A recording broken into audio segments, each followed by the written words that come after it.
Ya, kembali lagi di Apa Kabar Indonesia Pagi. Saya mau menyambung pertanyaan saya tadi ke Pak Ustadz. Pak Ustadz, kalau melihat kan sini sudah bebas PCR begitu di sana ya. Apakah memang PCR itu hanya dibebaskan di wilayah Arab Saudi saja ataupun dalam arti sejak kapan dibebaskan? Sejak dari negara asalkah atau sejak masuk di Arab Saudi saja kah begitu? Kemudian apakah juga memang kita para jemaah yang ingin masuk ke area publik itu harus juga mengakses tawakalna, Pak Ustadz?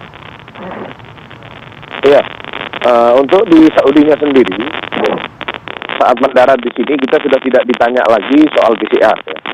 Jadi kemarin saat kita berangkat kita sudah di PCR semua, ya karena mungkin peraturan di Indonesia yang seperti itu, setiap orang yang mau bepergian, yang mau ke airport harus ada PCR untuk luar negeri. Jadi kita sudah siapkan semua berkas-berkas PCR kita. Ya, kita sudah di PCR sehari sebelum keberangkatan.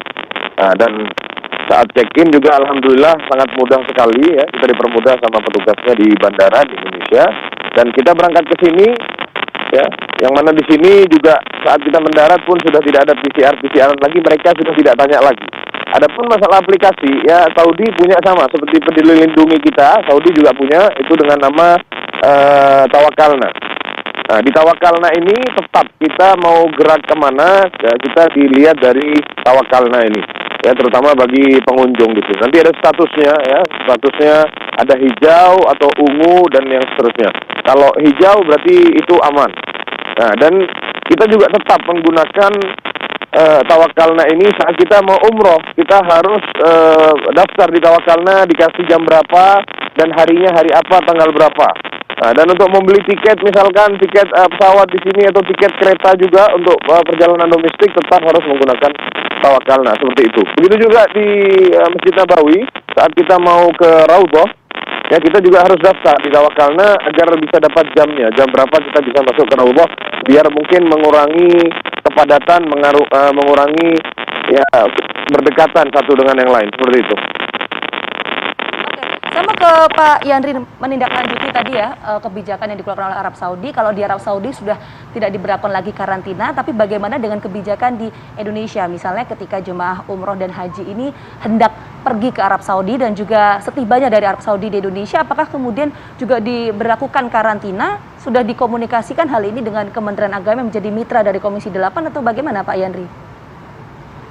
Saya kira sekali lagi ini kabar baik dari pemerintah Saudi ini bisa kita contoh atau bisa kita lakukan juga di tanah air dalam rangka untuk tidak memberatkan calon jamaah haji dan calon jamaah umroh ya.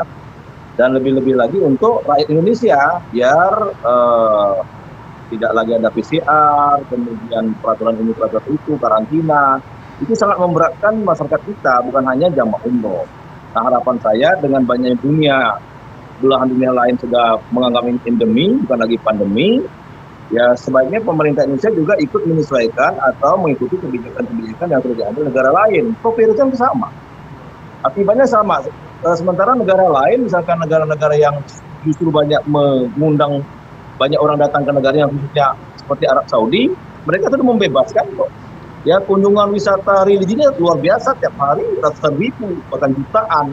Itu pun Saudi sudah menganggap ini tidak ada masalah. Sudah tidak pakai PCR lagi, sudah tidak pakai karantina lagi. Nah, termasuk kemarin misalkan di Bali. Saya dengar Gubernur Bali sudah tidak memberlakukan karantina terhadap wisatawan asing kalau datang ke Bali. Nah, saya berharap dan minta supaya pemerintah, apakah melalui BNPB, melalui Menko Polhukam atau Menko Kemaritiman itu melakukan kaji ulang lagi kebijakan yang ada selama ini yang cukup memberatkan masyarakat. Harapan saya kalau saya sudah hapus saja karantina jamaah umroh dari Saudi, datang ke Indonesia, cukup di PCR di bandara. Kalau misalkan positif ya tentu ada rujukan ke rumah sakit atau ada isolasi tersendiri. Tapi kalau yang negatif, ya sudah suruh pulang ke rumah, nggak perlu lagi di karantina karena itu membebani jamaah umroh dari sisi waktu, dari sisi biaya dan lain sebagainya. Nah, ini kalau ini dilakukan, kami Mbak Rati dan Mbak Bita lebih enak untuk membahas persiapan haji.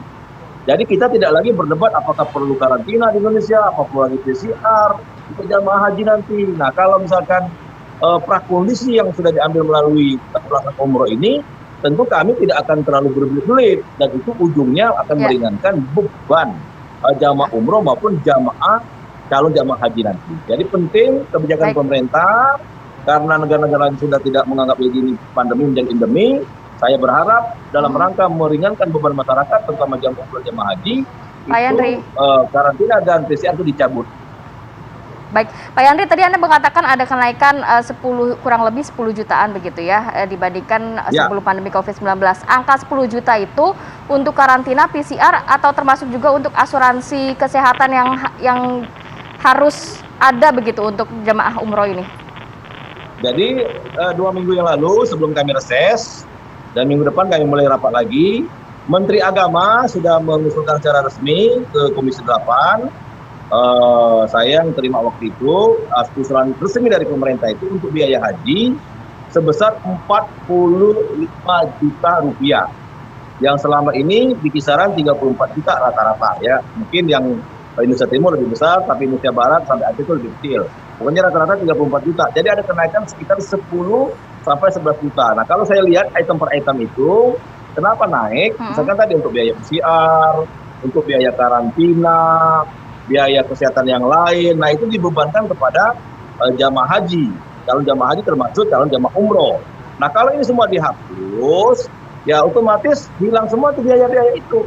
Dan beban teriakan masyarakat, kenapa terlalu tinggi kenaikan biaya haji, itu bisa ditekan. Maka minggu depan, kalau pemerintah dalam 1-2 hari ini melakukan revisi aturan karantina, aturan PCR, dan sebagainya, sekali lagi, itu akan memudahkan kami untuk memastikan berapa sih biaya umroh yang harus ditanggung oleh calon jemaah umroh, berapa yang harus kami umumkan secara resmi nanti biaya calon jamaah haji untuk berangkat ke tanah suci. Ini penting, Mbak, karena kalau misalkan masih ambigu kebijakannya, masih belum pasti, tentu kami juga susah memutuskan item apa yang harus menjadi melekat direct cost-nya untuk satu orang calon jamaah haji. Tapi kalau pemerintah sudah memastikan nggak ada PCR, nggak ada lagi karantina dalam negeri, baik sebelum pergi maupun sesudah dari tanah suci, itu pasti akan meringankan beban calon jamaah haji.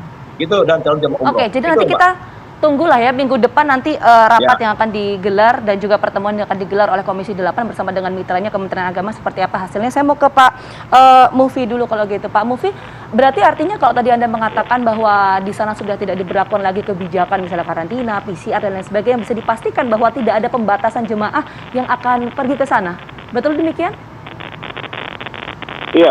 Nah, adapun pembatasan jamaah ya, kami belum tahu pastinya pembatasan jamaah. Tapi kalau kita lihat dengan kasat mata, sekarang Saudi sudah welcome ya.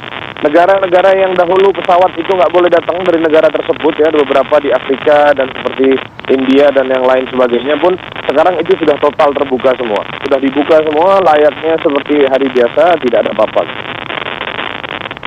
Baik, Pak Mufi, kalau tadi sudah dikatakan mengenai PCR, kemudian karantina dan juga pembatasan jamaah begitu ya. Kalau untuk vaksin sendiri, kita ingat begitu pemerintah Arab Saudi sempat tidak mengakui beberapa jenis vaksin begitu. Kalau untuk saat ini seperti itu atau bagaimana? Ya, untuk saat ini alhamdulillah ya, ini sudah bebas jangan ya, mau pakai vaksin apapun itu, intinya sudah 2 kali vaksin, maka sudah dibebaskan kita semua untuk datang ke sini. Jadi saat kita mau berangkat, saat kita mau apply visa di kedutaan Saudi Arabia, kita sudah harus melampirkan sertifikat vaksin yang kedua juga, yang pertama dan yang kedua, yang ada di Peduli Lindungi kita.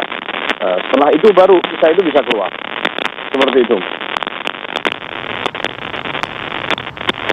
Ya, baik, terima kasih banyak Ustadz Mufi dan juga Pak Yandri sudah berbagi informasi dan waktunya pada pagi hari ini. Salam sehat semua, Assalamualaikum. Ya, Waalaikumsalam.